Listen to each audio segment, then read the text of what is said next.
Hai Sobat Flix, balik lagi ke channel Berkebun Bersama Eros. Apa kabar teman-teman semua? Semoga dalam keadaan sehat dan penuh keberkahan. Nah, kali ini spesial nih teman-teman. Saya mau membahas masih tentang anggur sih sebenarnya. Cuman yang dibahas itu adalah apa yang terjadi di kebun saya. Yuk kita lihat videonya. Ini kenapa di sini susah banget ngebuahin. Nah, ini udah surut nih.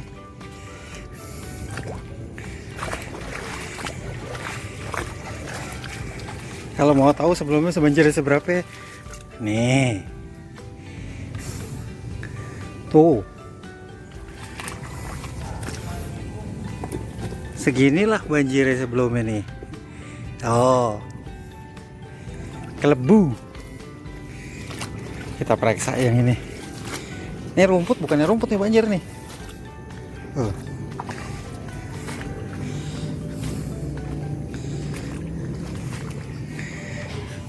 Ninel. Ya, beginilah nasib. Nah, setelah lihat video itu, teman-teman baru tahu kendala yang saya hadapin. Nah, jika teman-teman mempunyai masalah yang sama dengan saya, inilah kesempatannya. Mari kita sama-sama bahas apa yang sering diomongin orang nih tentang rootstock. Disinilah baru fungsi rootstock itu benar-benar ketahuan. Baru benar-benar bisa kita bicarakan. Jadi membicarakan rootstock itu bukan suatu hal yang jauh ke depan, tapi apa yang ada di hadapan kita sekarang ini dulu nih, gitu teman-teman. Jadi pembahasan kita kali ini adalah rootstock apa yang terbaik. Ya, rootstock apa yang terbaik. Oke, sering banyak penjual-penjual rootstock, penjual bibit rootstock tuh menjelaskan bahwa varian A, varian B baik, varian ini keren, varian itu mantap. Enggak, saya bilang. Enggak, balik lagi. Tidak seperti itu. Ya, jadi gini, rootstock itu sangat-sangat tergantung dengan lahan kita. Oke, kita bahas dulu fungsinya rootstock itu apa. Banyak teman-teman yang bilang nanti masalah lari ke dompol buah, rasa ini, enggak usah sejauh itu dulu teman-teman. Jadi fungsi rootstock yang paling utama itu membantu kita untuk mempertahankan varian yang kita mau. Contoh paling gampang gini. Misalnya ini nih, trans. Ini trans. Kemudian saya mau nanam trans di sini. Ketika coba tanam secara on root, nggak berhasil teman-teman. Mati dia, akarnya busuk. Lalu harus apa yang saya lakukan? Nggak usah nanam trans? Ya nggak juga. Mau nggak mau kan kita menggunakan bantuan lah si batang bawah. Variannya apa aja terserah. Variannya yang paling penting adalah dia bisa hidup di situ. Nah, itu fungsi yang pertama, yaitu membantu varian lain untuk tetap hidup di kondisi itu. Itu satu ya. Yang kedua, karena seperti ini. Saya mau menanam anggur. Tapi biaya untuk sewa tanah di Jakarta dan di Bekasi itu mahal sekali. Kemudian saya ada lahan di sini dipinjamkan oleh salah seorang yang baik hati, dipinjamkan di sini luasannya 400 meter. Seperti ini ya, dipinjamkan 400 meter. Sayang kalau tidak digunakan kan. Cuman yang jadi kendala adalah air dari mana-mana sana datangnya adalah masuk ke sini. Nah, seandainya saya mau nanam anggur, berarti kan saya harus hadapi kondisi itu.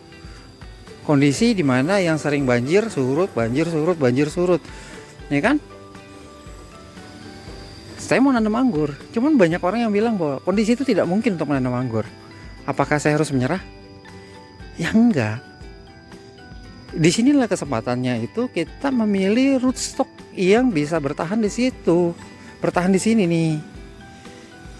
Itu, ya, itu fungsi rootstock yang kedua adalah fungsi di mana dia mampu beradaptasi dengan kondisi yang ada di situ. Dia menggantikan kemampuan adaptasi akar ya pada lokasi lahan tersebut. Misalnya si batang atasnya nggak kuat, nggak mampu, Ya udah kita cari batang bawah yang mampu untuk bertahan dan beradaptasi di situ gitu loh teman-teman. Ya, itu rootstock. Jadi bahasannya nggak usah ke terlalu jauh sampai ke hasil panen, sampai ke rasa. Sedangkan jika kita menanam secara on root aja, rasa itu bisa berubah-ubah, kadar air bisa berubah-ubah. Udah jelas nih, fungsi rootstock itu ada dua yang pasti. Nah, yang ketiga, bagaimana caranya rootstock itu mempertahankan dirinya terhadap penyakit atau terhadap hama. Nah, disitulah baru dibicarakan tuh masalah Physolera, masalah nematoda dan lain-lain. Ya kan, masalah jamur. Kenapa? Itu penting. Sekarang bayangin kalau seandainya satu rootstock tapi dia lemah terhadap jamur, lemah terhadap hama, lemah terhadap nematoda. Bagaimana dia mau mensupport si batang atasnya? Itu teman-teman. Gimana dia mau mensupport batang atasnya? Kan nggak bisa. Betul nggak? Nah, itulah peranan rootstock. Peranan ketiga yaitu mampu menjaga kestabilan nutrisi dari bawah ke atas untuk mensupport si batang atasnya. Oke, sampai di situ jelas ya.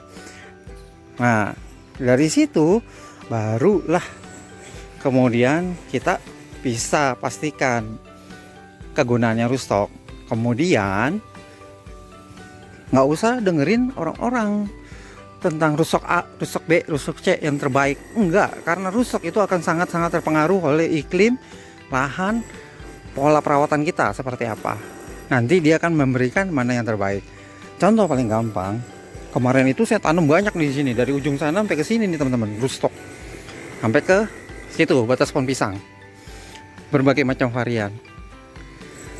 Saya sarankan juga buat teman-teman, ketika mau coba di lahan, tanamlah semua varian yang ada yang disebutkan. Tanam aja. Nggak usah dengerin mana yang terbaik. Lihat sendiri nanti pertumbuhannya.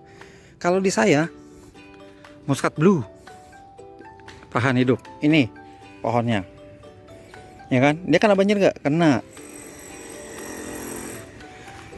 Di sini banjirnya lebih dalam lagi dari tempat yang si Muscat Blue. Ini adalah Salt Creek atau Ramsey. Ini Cean Criolla Negra. Ini yang digadang-gadang dia tahan sama banjir, Seleki 5C, tapi kondisinya seperti ini. Mungkin bagus di tempat orang, tapi belum tentu bagus di tempat kita.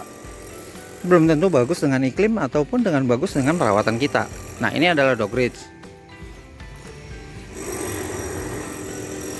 Ini adalah tag name-nya Fall Grape. Yang ini adalah Beacon, yang itu adalah Bella. Ya, jelas? Oke. Nah, sekarang kita lihat sendiri nih teman-teman.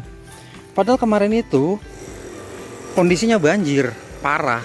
Tapi teman-teman lihat sekarang apa yang terjadi? Media saya dengan seketika kering. Padahal itu baru kemarin. Ini.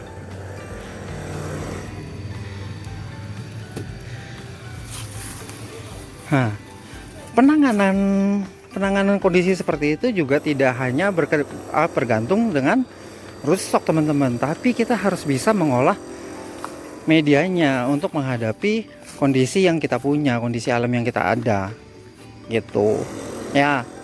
Jadi penekanannya adalah tidak ada rootstock yang terbaik, yang ada adalah rootstock yang bisa menyesuaikan dengan tempat dan kebiasaan kita merawatnya gitu teman-teman. Jadi jangan termakan omongan orang lah tentang rootstock ini itu.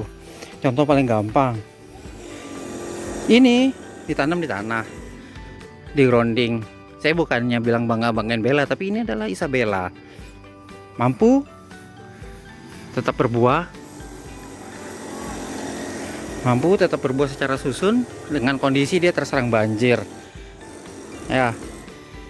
Dan ini masih sama. Ini adalah Isabella.